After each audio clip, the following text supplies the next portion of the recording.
가습기 살균제 참사가 일어난 지 10년이 돼갑니다. 피해자들은 헤아릴 수 없는 고통과 싸우고 있지만 제대로 보상도 못 받고 있는데요. 옥시의 당시 대표는 해외로 떠나서 지금까지도 한국의 수사망을 피하고 있습니다. 엄윤주 기자입니다. 지난 2010년 반지하 자취방에서 살던 김승환 씨는 마트에서 옥시의 가습기 살균제를 사서 썼습니다. 이후 1년도 채 지나지 않아 일상생활이 어려울 지경으로 호흡기 질환이 심각해져 회사까지 그만뒀습니다.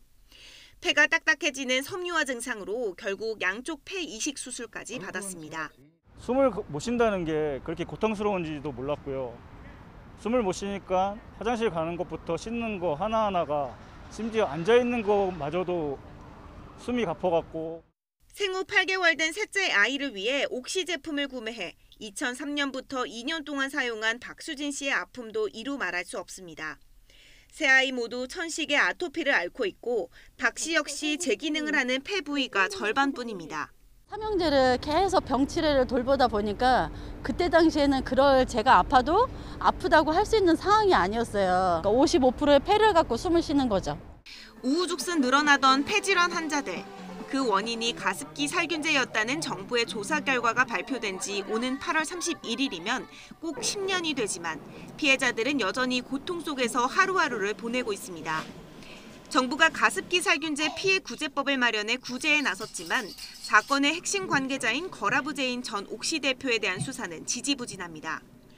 제인 전 대표는 지난 2006년부터 3년 동안 한국의 옥시 마케팅 본부장으로 일하면서 가습기 살균제의 유해성을 알고도 안전하다는 허위 표시와 광고를 주도한 의혹을 받는 인물입니다. 사태가 커지자 한국을 떠났고 국회 국정조사와 검찰 대면 조사에도 응하지 않았습니다. 2016년 국제형사경찰기구 인터폴의 적색 수사 수배가 내려진 이후로도 5년이 흘렀습니다.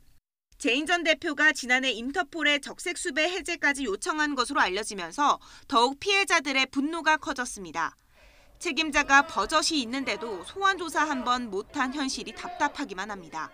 그 참사를 일으켰던 최고의 위치에 있었던 수장조차도 도망간 채 여전히 돌아오고 있지 않습니다.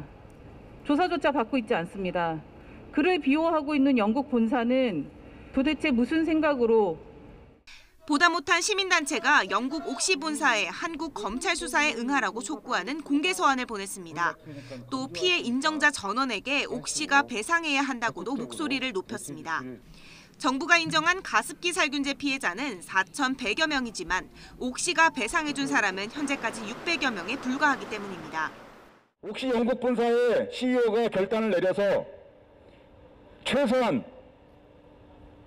한국 정부가 인정한 구제 인정자 4,117명에 대한 배상을 완료하도록. 대참사라고 불릴 만큼 많은 이들의 목숨을 앗아가고 지울 수 없는 질환을 남긴 옥시.